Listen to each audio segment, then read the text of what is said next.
जिस अमेरिका पर शेख हसीना की सरकार को उखाड़ने और मोहम्मद यूनुस को सत्ता में बिठाने का आरोप है, क्या वही अमेरिका अब अपने ही फैसले से डर गया है? क्या सत्ता के लालच में यूनुस इतने बेलगाम हो गए हैं कि अब अपने आकाओं की भी सुनने को तैयार नहीं?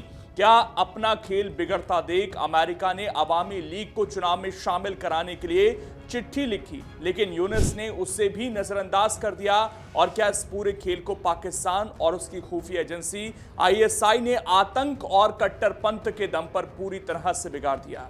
बांग्लादेश आज जिस अराजकता, हिंसा और अस्थिरता के दौर से गुजर रहा है, वो अचानक पैदा हुई स्थिति नहीं है। ये एक सुनियोजित खेल का नतीजा है जिसमें सत्ता की भूख, अंतर्राष्ट्रीय साजिश और कट्टरपंथी ताकतों की मिलीभगत साफ दिखाई देती है। जिस बांग्लादेश को कभी दक्षिण एशिया का उभरता हुआ देश बताया जाता था, आज वही देश हिंसा, डर और राजनीतिक बदहाली में डूबता नजर आ रहा है।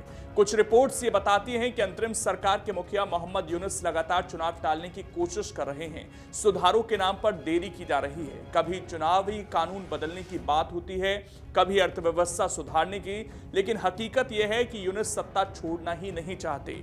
आरोप है कि उनके पास ना तो मजबूत जन समर्थन है और ना ही कोई बड़ा वोट बैंक, इसीलिए वो सत्ता में टिके रहने के लिए बाहरी ताकतों पर निर्भर हैं। यही वजह है कि चुनाव को बार बार आगे खिसकाया जा रहा है और देश को अनिश्चितता में धकेला जा रहा है। वहीं रिपोर्ट्स ये भी दावा करती हैं कि शेख हसीना को सत्ता से हटाने में अमेरिका की बड़ी भूमिका रही। शेख हसीना के भारत से मजबूत रिश्ते और अमेरिका की कुछ रणनीतिक मांगों को ठुकराना उनके खिलाफ गया। कहा जाता है कि अमेरिका बांग्लादेश में अपना प्रभाव बढ़ाना चाहता था और इसी मकसद से यूनुस को आगे बढ़ाया गया, लेकिन अब हालात ऐसे बन गए हैं कि अमेरिका के सांसद भी सवाल उठा रहे हैं। अवामी लीग पर लगाए गए पूर्ण प्रतिबंध ने अमेरिका समेत अंतर्राष्ट्रीय समुदाय को चिंता में डाल दिया है। फरवरी 2026 में होने वाले आम चुनाव से पहले अवामी लीग को पूरी तरह से प्रतिबंधित कर दिया गया। इस पर अमेरिका के कई सांसदों ने अंतरिम सरकार को चिट्ठी लिखकर कहा कि किसी एक राजनीतिक पार्टी पर रोक लगाकर निष्पक्ष और समावेशी चुनाव संभव नहीं है। उन्होंने ये भी कहा कि बांग्लादेश की जनता को अपनी सरकार चुनने का अधिकार मिलना चाहिए।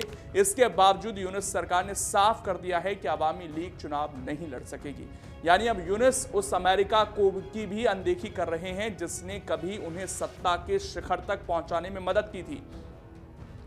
इस पूरे बवाल में पाकिस्तान और आईएसआई का नाम बार बार सामने आ रहा है। बांग्लादेश में फैली हिंसा और अस्थिरता के पीछे पाकिस्तानी समर्थित कट्टरपंथी गुट सक्रिय हैं। आईएसआई के एजेंटों पर आरोप है कि वो बांग्लादेश में घुसपैठ कर हिंसा भड़का रहे हैं। जमात इस्लामी जैसे कट्टरपंथी संगठनों की गतिविधियां अचानक से तेज हो गई हैं। कहा जा रहा है कि पाकिस्तान 1971 की हार का बदला लेने के लिए बांग्लादेश को कमजोर करना चाहता है और उसे फिर से पूर्वी पाकिस्तान जैसी हालत में धकेलना चाहता है।